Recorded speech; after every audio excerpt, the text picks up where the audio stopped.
All right, Peter 1, Peter 2, Peter 3! Welcome to Binge Twins TV. We are here to discuss probably the best Marvel movie that was ever made in history. Movie history. If you're not a subscriber, then welcome to the channel. Click subscribe down below if you're a SpiderMan fan, and if you're definitely into the MCU, then we can relate. It's been a while now since we saw No Way Home, but there are a lot of things that I still just can't get over. Obviously, there will be spoilers in this review, but by now, you definitely should have seen the movie. I feel like there's no excuse by now. We're going to do a reaction to the Multiverse of Madness trailer that was in the post-credit scene at the end of this video, so make sure you watch all the way through. Let's just start with No Way Home, because I still just can't get over the fact that they kept this thing under wraps. Tobey Maguire and Andrew Garfield, we reacted to the first two No Way Home trailers, and the speculation was out there. We all knew, we all expected, we expected to see the other Spider-Man, and they did it. It worked. But there are so many things in this movie that just you can't forget. So just trying to start from the beginning of the movie, Matt Murdock, the blind lawyer, that little cameo was like, it just set it off right away. And honestly, even seeing that kind of gave me some assurance, like, you know what? Yeah, they're gonna do it. Like, this is happening, because if they do that, of course they're gonna get the other guys in. Like, you know, that's what this is about to be. That Matt Murdock reveal was so sick. Yeah, it was how they did it. Like, it was crazy. The reaction in the theater was just insane. It was like gasps. Like, people were gasping, just like, you have to have watched the Netflix shows. I mean, that's the crazy thing about Marvel, and especially where it is now. There are so many entities and projects across streaming platforms and everything else where you've got to be up on who's who and who's where and stuff. So if you're not up on the Netflix Marvel series, which most people are, but like, you got to know who that is. Like, you know, that wasn't just like a new actor that they know. He's put in 3 seasons of work as Daredevil on Netflix. That was so awesome. Yeah, the Daredevil you may remember as Ben Affleck certainly is not the Daredevil of today. If you haven't seen that Netflix series, that's for sure. That would be an even bigger plot twist than your boy being in it. Yeah, no, the way they did that was really crazy. And so they did sick. It was in like the first 30 minutes of the movie. Literally, like one of the first so big things so of the movie. Yeah, we got really frustrated with Peter in this movie because we had even talked about it in one of our trailer reactions. What Peter did in Far From Home, trusting this stranger in Jake Gyllenhaal, and, you know, Quentin Beck giving him Tony's glasses. We were just very disappointed in Peter in that decision making. And in this movie, the premise was that he was trying to help these villains get home, and he had them up in Happy's penthouse just sitting on the couch playing video games, you know, Electro and Sandman and Goblin, we all just hanging out in the living room. Like, Peter, what are you doing? It was like, Lord, we're going through this all over again. You knew this was gonna be a disaster. And of course, Goblin was the one who was kind of faking it the whole time, and he set things off. Some of those fight scenes, that fight scene with Goblin and Peter in the apartment, that was like, that we got some of the more like brutal like fight scenes from Spider-Man that we got. And then even going to the last fight between him and Goblin when he was about to kill him, he was putting crazy hands on him. That's actually what I was just about to say. I think it's really because of the fact that we saw a lot more fight scenes where these people were fighting to kill each other, you know, which you don't usually get in a lot of Spider-Man scenes and prior Spider-Man movies. Like, a lot of these fight scenes in this movie were fight to kill. The villains were basically trying to kill Peter once they all realized that, you know, that was their opportunity for redemption or whatever. And for Peter, it ended up being fight or flight too, because Goblin lost his mind, and it was definitely this overarching theme of like, do we have to kill each other? You know, do I have to kill them? Yeah. And they're probably thinking like, well, maybe we should just kill him. He is Spider-Man, even though he's not our Peter Parker. It was really interesting how with this movie obviously starting out, everyone knows that Peter Parker is Spider-Man. So he's like walking around, like the scene when he's on the bridge, like when he goes to the airport to try to meet with the school dean about trying to get his friends back into school. That was just like walking next to cars and stuff, and anyone could see and be like, oh snap, there's Spider-Man. Like, that was what a crazy reality to live in. You know, at the beginning of this movie, it's just like mayhem. I really actually appreciated that it was so connected to Far From Home and that it directly followed the results of Far From Home. I really like how they just kept the story and the narrative that linear, because it went right from Beck in the, ending, letting the world know that he's Peter Parker, and right into all the consequences of that. I really like how it just flowed that way, because the trajectory of Peter in this franchise has been really crazy, between him losing Tony and fighting in the war and with the Avengers. Hey everyone. Good job. Watching his character develop has been really interesting, and the way that they've done it up until now has been so intense and crazy and unpredictable. Having the trifecta Spider-Man moment was really something else, and all of the callbacks and the references. We obviously saw the Gwen, parallel jump in the trailer, but seeing it happen, and seeing Zendaya just falling, and it was just, the whole thing was just crazy. You know? Let's talk about this reveal, because when Ned opened up that portal, I don't know how your theater was, but the theater just started buzzing, because once you saw the Spider-Man figure, you realized that was not Tom Holland. So our theater was bugging out.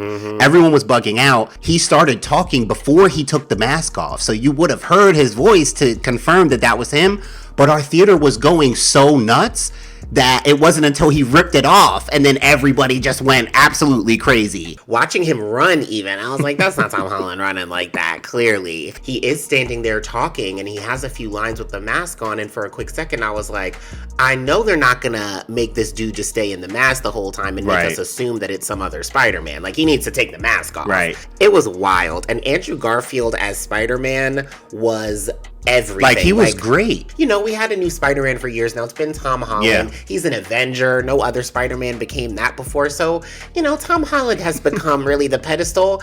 I forgot how good Andrew Garfield is as Peter Parker. Some time, I think, had passed as well, even in his timeline. Yeah. So it had been a few years, since Gwen had passed and things like that. So he had even matured more. So, it just showed how great Andrew Garfield is, really, because he was able to really portray a Peter after, several years. But it was the humor. He was just so He was hilarious. Funny. He was so funny. And then Ned opens up that second portal, and Tobey Maguire comes through just as is. And I loved that consistency, because he's trying to figure out why are y'all wearing your suits out in the open? What happened to the days of anonymity and secret identity?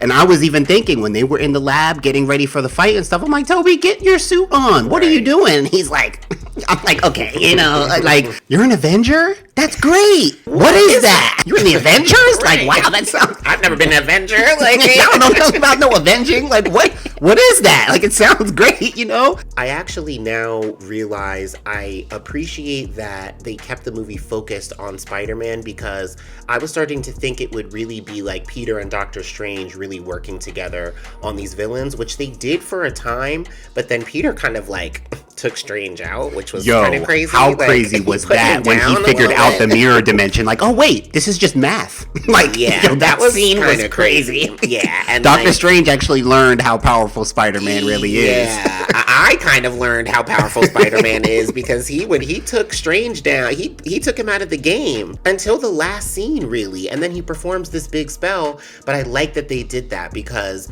we're going to Multiverse of Madness next. That's where Stephen Strange can, take us on a ride through another universe. But this movie was really, really focused on the Spider-Man legacy, the Spider-Man franchise, and the Spider-Man storyline. We got to talk about the ending. What a way to literally reset his whole timeline. He's stitching up a new suit. The suit that we see of him in the end looks way more similar to Tobey Maguire's original suit. He's in this one bedroom apartment. Again, very similar to the first Spider-Man, to Tobey Maguire's setting.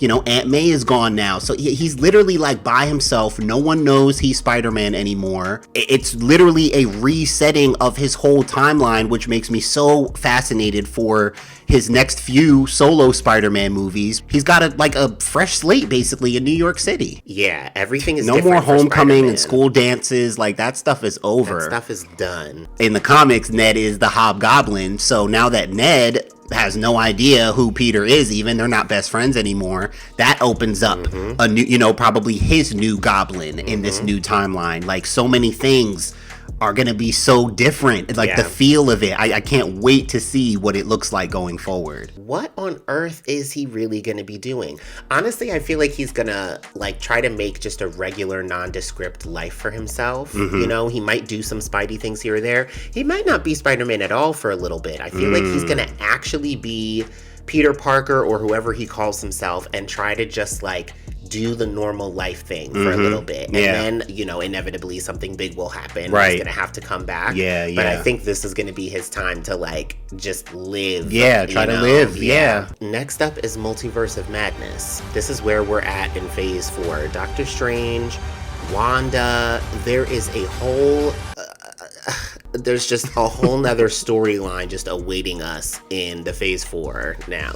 This thing is gonna get really out of control. It's just crazy because, as much as I can't imagine a movie being crazier or bigger than No Way Home, I know that's what Multiverse of Madness is about to be. I'm ready to see this trailer again. We saw this in the post-credit scene of No Way Home. Make sure you're subscribed to Binge Twins. Don't cast that spell. It's too dangerous. Stability of space-time. Yeah. The multiverse is a concept about which we know frighteningly little. Your desecration of reality will not go unpunished.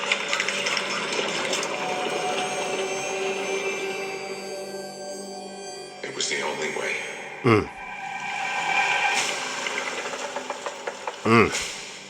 But I never meant for any of this to happen.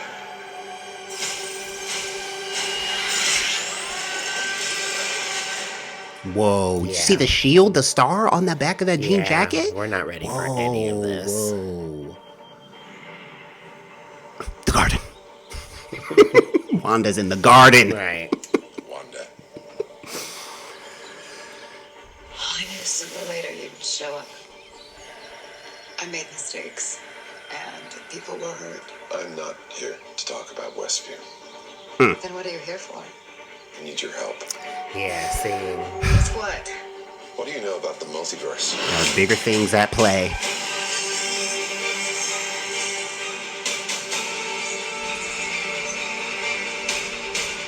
I'm sorry, Stephen. Bordeaux? I hope you understand. The greatest threat to our universe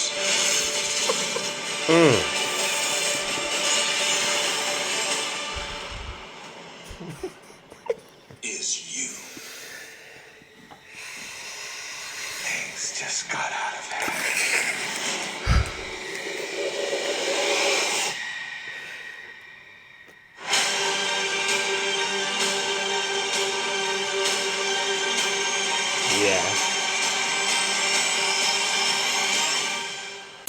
My Lord above. Wanda I is- think I saw something about the fact that that's not, everyone is assuming that's the dark Doctor Strange from What If and Disney Plus, but I think I saw something saying that it's not really that straightforward. I'll tell you one thing, Wanda is coming to get her birds back. Those kids that she had in Westview, I'm telling you, she is going to have an ulterior motive this entire movie. She's going to learn about the multiverse from Strange, apply it to what she's learned from the Darkhold, and go get them kids Right, because back. that's all she's thinking about. She thought Strange was coming to talk about Westview. She's like, listen, I can explain, if you want to know about, I can tell you about what happened. I was grieving. Went down. He's like, I'm not even here about that. I need your help with this multiverse. She's See? like, multiverse? Yeah. Tell me more. Because I haven't read that chapter yet. Yeah, I haven't gotten there yet. So it's possible that her ulterior motive will eventually clash with whatever it is Strange needs help with. Yeah. And that will make her technically the villain,